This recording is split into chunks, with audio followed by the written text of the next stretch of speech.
The opening hook, the ending, the structure, and all rules are unchanged. I added material only to the setup, the war backstory, and the escalation.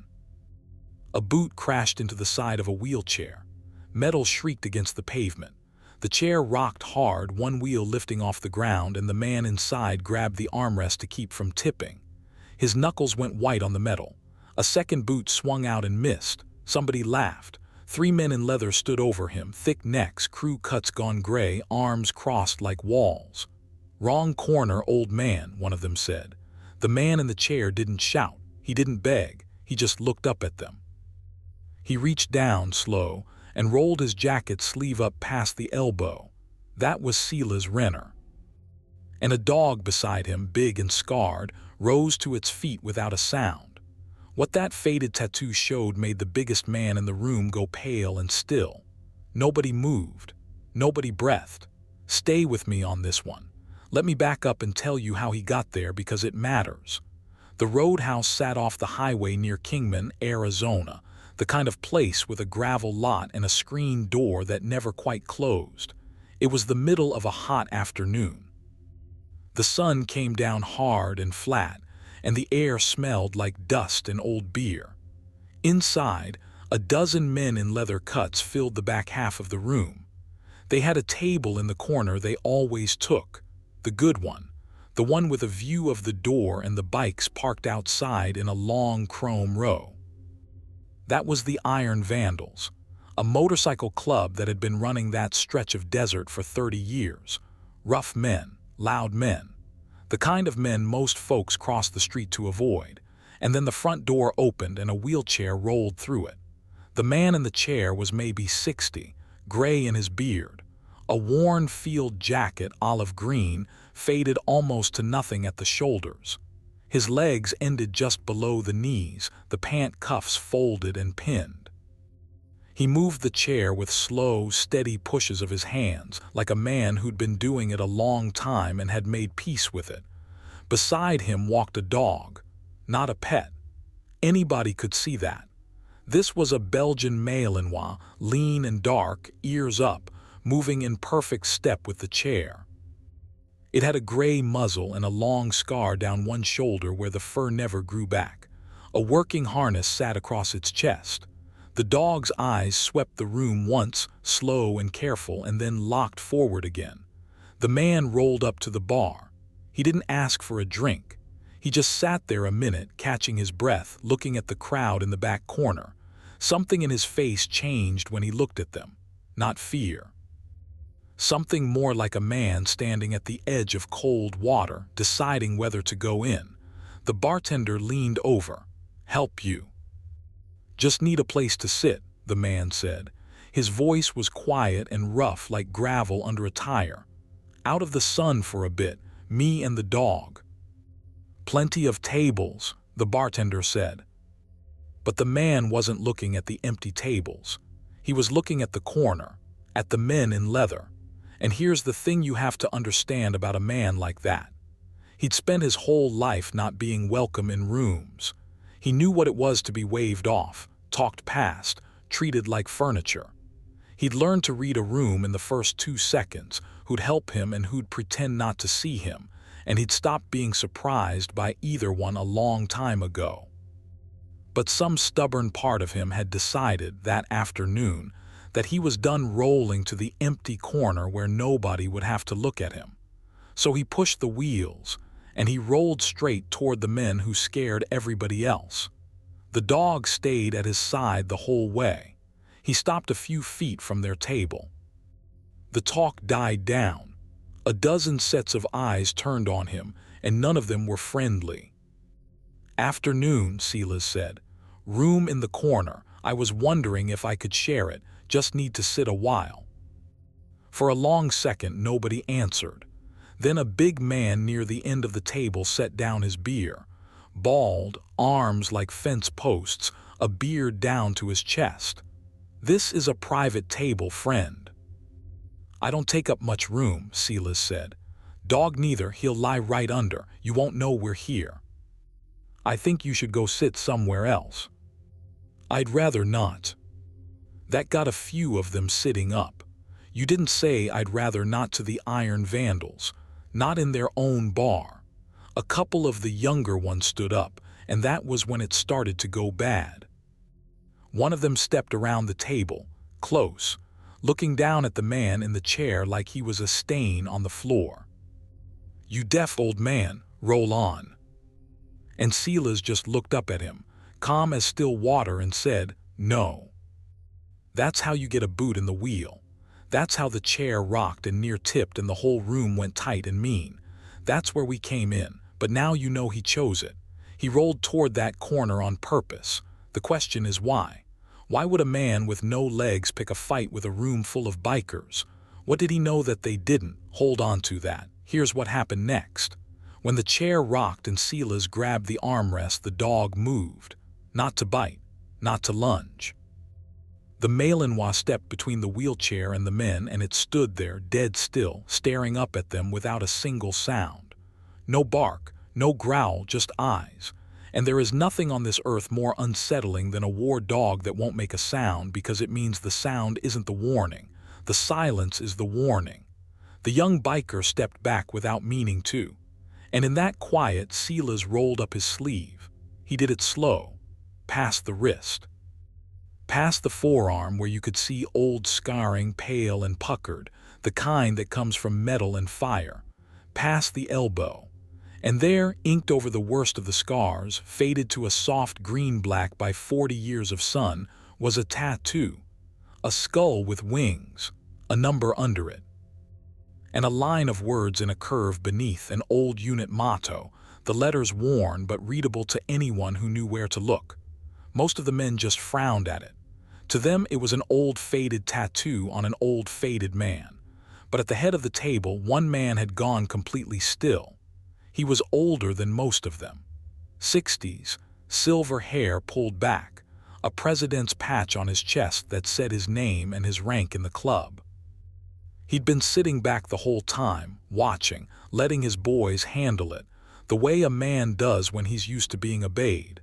His name was Duke Halloran, and he'd run the Iron Vandals for 22 years. Duke was staring at that tattoo like he'd seen a ghost crawl out of the man's arm. His mouth opened. Nothing came out.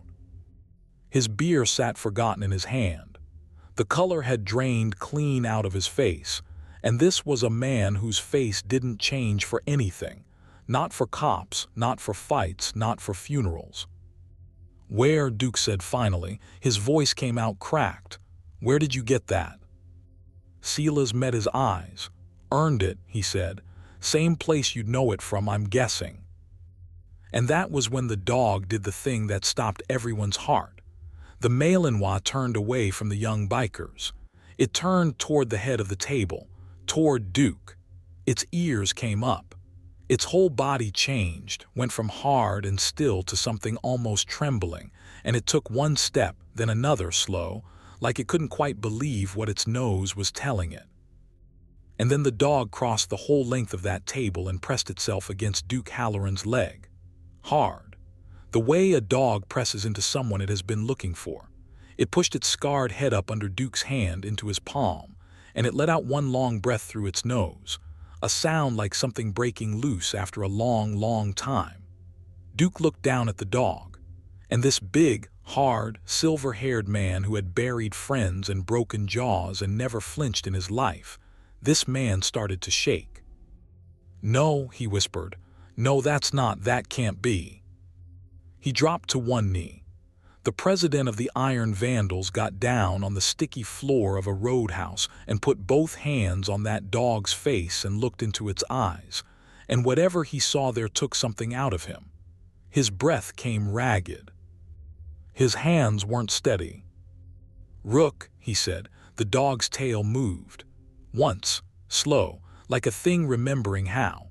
And the whole room, all those hard men, stood frozen because none of them had ever seen Duke Halloran cry, and he was crying now.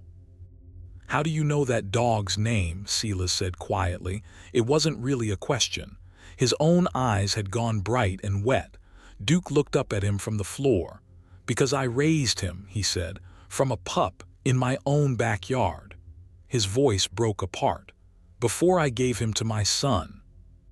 The bar went silent as a church. Now here's where you need to know some things, because the story didn't start in that roadhouse. It started years before and half a world away, and I have to tell you the middle before the end makes any sense. Duke Halloran had a son, Daniel Danny. Duke had raised the boy mostly alone after his wife passed, raised him rough and loving in a house full of motorcycle parts and country music. Taught him to ride before he could legally drive. Taught him to work with his hands, to look a man in the eye, to finish what he started. And Danny grew up straight and tall and good, better than his old man in every way that counted, and when he turned 19 he did the one thing Duke begged him not to do. He enlisted. Army. Infantry. Shipped out to a war on the other side of the planet. Duke drove him to the airport and shook his hand at the gate because his boy was a man now and men shook hands. And then he sat in the truck in the parking lot for an hour before he could turn the key. Because a handshake is a poor thing to hold when your whole heart is walking away from you. Before he left, Duke gave him the dog. A Malinois pup he'd been raising, whip-smart and fearless. The Army had a program then, service dogs trained for the field, and Danny got the boy signed up and trained and cleared to go with his unit. A dog for the whole platoon, really, but Danny's most of all. He named him Rook, like the chess piece. Because a rook guards the king, Danny said, and he laughed when he said it, and Duke didn't understand chess, but he understood that his boy loved that dog. Danny wrote home, not often, but he wrote. And in one of the last letters he ever sent, he told his father about a sergeant in his squad, an older guy, steady, the kind of man who kept the young ones alive. Danny wrote, "This sergeant looks out for me, Dad. You'd like him.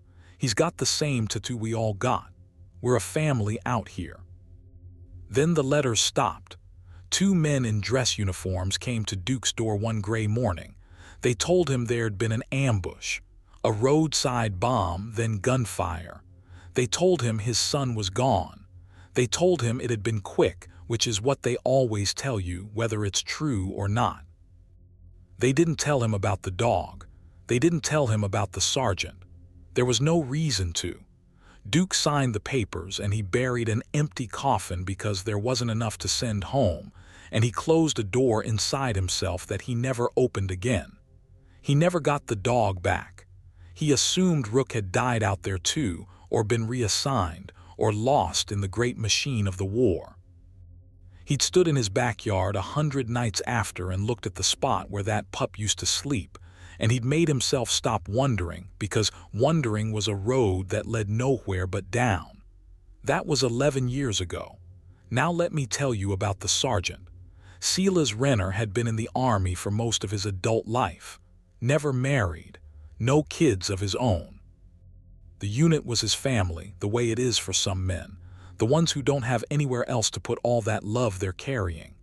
He was the old man of the squad, the one who checked the young ones' gear and made sure they drank water and talked them down when they got scared in the dark. Danny Halloran was one of his. A tall kid from Arizona, quick to laugh, too brave for his own good. The kind of kid you had to watch because he'd volunteer for the bad jobs before anyone else could, and he'd do it grinning. Silas loved that boy like his own son. He'd have told you so. And the dog, Rook, the dog was the heart of them all. Slept in the tent, rode in the truck, found the wires and the pressure plates before they could kill anybody.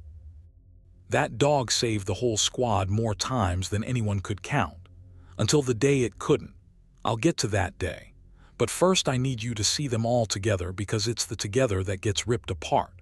The sergeant, the kid, and the dog. 3 of them and one tattoo between them, the mark of a unit that most of the world would never hear of. On the quiet nights, and there were a few, they'd sit in the dust and Danny would talk about his dad, about the bikes he was rebuilding back home, about Sunday mornings in the shop with the radio going, about the roadhouse in the desert where the old man held court and everybody knew his name. Silas listened to every word. He'd never had that, a father like that, a home like that, so he borrowed the boys. He knew Duke Halloran long before he ever met him. He knew him through a dead boy's stories. And that's why he came to Kingman. That's the piece you were missing. Silas didn't stumble into that bar. He'd been carrying something for 11 years and he'd finally decided it was time to put it down. Now, that day, the one I said I'd get to, their convoy hit the ambush on a road they'd driven a dozen times. That's how it goes sometimes. Not the strange road, the one you trust. First the blast, right under the lead vehicle, a sound so big it wasn't even a sound anymore, just a wall that hit you. Then the guns opened up from a ridge line. Chaos, smoke, men screaming. Silas was thrown clear and came up with his legs already ruined below the knees, though the pain hadn't caught up to him yet, the way it doesn't in the first terrible minute. He couldn't walk. He could barely see through the smoke. And 10 feet away, pinned and bleeding, was Danny Halloran. Silas started crawling. He dragged himself across that road, hand over hand, legs useless behind him, rounds cracking off the dirt all around, kicking up stinging little clouds an inch from his face. 10 feet. It might as well have been 10 miles. But he'd checked that boy's gear 100 times. He'd talked him through 100 bad nights, and there was not one cell in his body that was going to leave him lying there. He got to the boy.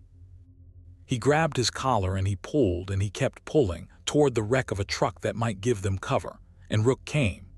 The dog came out of the smoke and put himself between the two men and the guns, stood over them. Took a round meant for Danny's chest, took it in the shoulder, that scar you saw, and didn't leave. Wouldn't leave.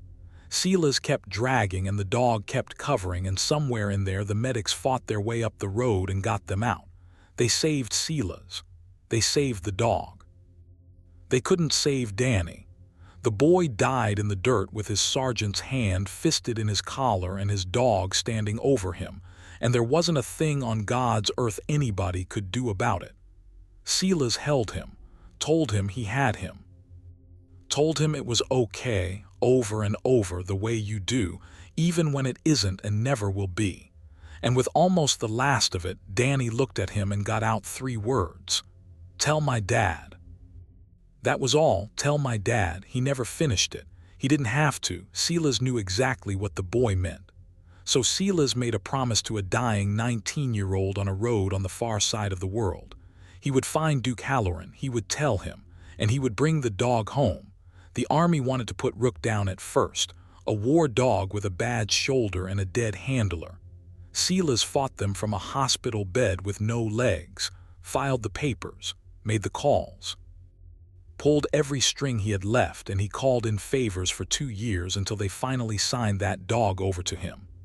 Rook became his service dog, and the two of them, the broken sergeant and the broken dog, they kept each other alive through all the long gray years that came after. But he didn't go to Kingman, not for a long time. You want to know why? Because he was afraid. Not of the bikers, of Duke, of standing in front of a father and saying the words. Of being the last man who touched his son alive. 11 years he carried that promise, and 11 years he found reasons to wait. Next month, next year, when I'm stronger, when I've got the words right. He'd get as far as pulling a map out and then he'd fold it back up, because tomorrow was always easier than today. Then his own doctor sat him down and told him his heart was failing, and the clock he'd been ignoring finally started ticking loud enough to hear. So he loaded the dog in a van with hand controls, and he drove across the desert to a roadhouse near Kingman, Arizona, and he sat outside in the gravel lot for an hour before he could make himself go in. And when he went in, he saw the men in the corner and he lost his nerve. He was going to just sit at the bar, have a soda, work up to it, maybe come back tomorrow, but he was tired of waiting for tomorrow. So he rolled toward the corner instead. He never got the chance to say the words, because Rook said them for him. Now we're back on that sticky roadhouse floor, and Duke Halloran is on his knees with his son's dog pressed against him, and he's just heard this legless stranger say he earned that tattoo the same place Duke would know it from, and the pieces are starting to land. You said you'd know that ink, Duke said, still on the floor, his hand buried in Rook's fur. You said the same place I'd know it. I never served. I never wore that patch. He looked up and his eyes were wild and wet and full of something that hadn't dared to hope in 11 years. But my son did. The room didn't move. The bald biker, the young ones, all of them stood like statues.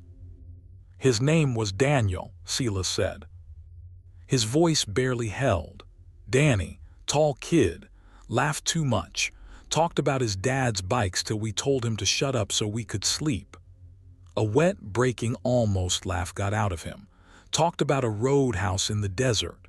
Talked about a Malinois pup his old man raised in the backyard and gave him before he shipped.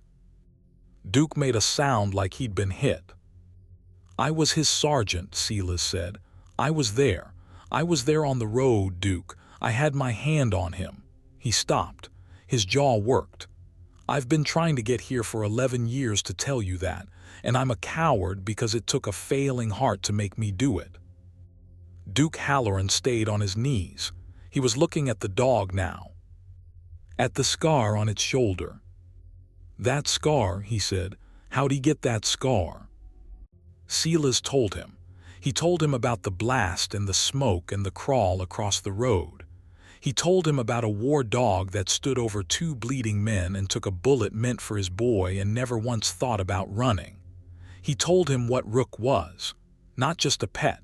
Not just a working dog. The thing that guarded the king, exactly like Danny said, right to the end. And Duke Halloran put his face down into that scarred fur, and he wept like something in him had finally, after 11 years, been allowed to break.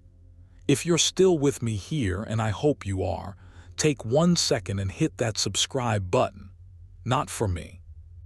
For every man who ever kept a promise nobody was watching him keep. That's who these stories are for. Now let me finish it because the hardest part is still coming. Because there was one more thing Silas had come to give him, and it wasn't the dog. Silas reached into the inside pocket of that faded field jacket. His hand was shaking now, and not from age. He drew out something small wrapped in a piece of cloth, and he held it out across the space between them. Duke lifted his head. He took it. He unwrapped it with fingers that had gone clumsy. Inside was a set of dog tags, and a folded letter, soft and worn from being carried, the creases nearly gone through. He was writing it the week before, Silas said quietly. To you, never finished it when he, after. I took it off the field. I couldn't send it because it wasn't done, and it felt like a lie to send a thing he didn't finish, so I kept it. 11 years I kept it. I always meant to bring it in person. He wiped his face with the back of his hand. Here I am. Duke opened the letter with the whole room watching and not a soul breathing. It wasn't long. A son's handwriting, the loops a little wild. Hey Dad, things are okay here. I got a good squad. My sergeant looks out for me, you'd like him. He's the steadiest man I ever met next to you. Rook's a legend out here, everybody loves him. I've been thinking a lot about home, about the shop and the bikes and Sunday mornings. I want to tell you something when I get back that I never say enough. And it stopped there, mid-word, mid-thought. The pen just lifted and never came down because the world took him before he could finish it. Duke read it 3 times. His lips moved on the last line, the eye that went nowhere. I know how it ends, he said finally, so soft you could barely hear it. I know the word he was reaching for. He looked at Silas. Do you? I've had 11 years to guess, Silas said. I think it's the same word you've got stuck in your throat right now. Duke Halloran nodded slow. He folded the letter back along its old creases, careful, like it was made of glass. He pressed it to his chest. And then he looked at the stranger in the wheelchair, the man who dragged his son across a road under fire, the man who'd fought the army for 2 years to bring his dog home, the man who'd carried a boy's last unfinished sentence for over a decade because he couldn't bear to hand it over unfinished. You crawled to him, Duke said. With no legs, you crawled. He was mine too, Silas said simply. In every way that mattered, he was mine too. And Duke Halloran got up off that floor, and he crossed to the wheelchair, and he wrapped both arms around a man he'd met 10 minutes ago, and held him like a brother come back from the dead. The dog leaned into both of them. And all around, those hard men in leather, the ones who'd been ready to throw him in the gravel, they took off their hats and they turned away to give the two of them the room, and more than one of them was wiping his eyes. That was near 2 years ago now. Silas Renner never did make it back to his own house. He didn't need to. Duke wouldn't hear of it.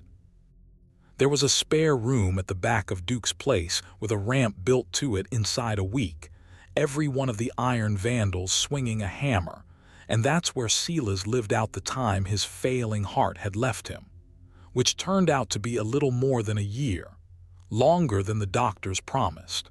Duke always said the man just decided he wasn't done yet. They were something to see, those two old men, one with no legs and one with a sun-shaped hole in him, and somewhere in between they fit together and made almost a whole thing. Duke pushed the chair when Silas was too tired to. Silas told Duke stories about Danny he'd never heard, 100 small, ordinary things, the way the boy hummed when he cleaned his rifle, the way he saved the good rations for the youngest guy. Every story was a piece of a son handed back to a father who thought he'd lost all the pieces there were. And the dog. Rook slept between their 2 beds every night, the same as he'd once slept between soldiers in a tent in a war. Old now, gray all through the muzzle, but he'd found his people. Both of them. The one who saved him and the one who raised him. He didn't have to choose. Some nights he'd get up and cross the room and press his scarred head into Duke's hand in the dark, the way he had that first day, just to be sure the man was still there. And Duke always was. When Silas passed, he passed easy in that back room with the dog's head on his chest and his brother's son's letter framed on the wall where he could see it. Duke was holding his hand. The last thing Silas said was, "Tell him I finished the errand." Duke knew who he meant. The iron vandals rode him to his rest. 40 bikes, engines rolling like thunder down the desert highway, a legless sergeant carried out with more honor than the world ever gave him while he was living. Duke rode at the front. Rook rode in a sidecar built special, ears up in the wind, one last patrol. They buried him next to an empty grave with Danny's name on it. The father made sure of that. Said the two of them ought to be close, the way they were on that road. Said a boy should get to lie next to the man who crawled to him. Duke Halloran still runs that stretch of desert. He's older now, slower, but the club is his and always will be. There's a corner table in a roadhouse near Kingman that nobody uses anymore. It stays empty, always, one chair pulled out to make room for a wheelchair that isn't there, and every man in that club knows why, and not one of them would ever sit in it. And here's the thing I want to leave you with. It started with a kick and a shove and 3 men trying to throw a stranger out into the gravel because he didn't look like he belonged. That's how the world sorts people most days, by what it can see. Legs or no legs, leather or not. But belonging isn't a thing you can see. It's a thing you've earned in the dark, in the smoke, on a road on the far side of the world, and sometimes it's a battle-scarred old dog that knows it before any of the men do. Rook crossed that whole room to a man he hadn't seen in over a decade, because love, the real kind, the kind that gets carried through a war and out the other side, it never once forgets the way home. They asked him if he could sit there. He rolled up his sleeve to answer. And it turned out he'd belonged there all along.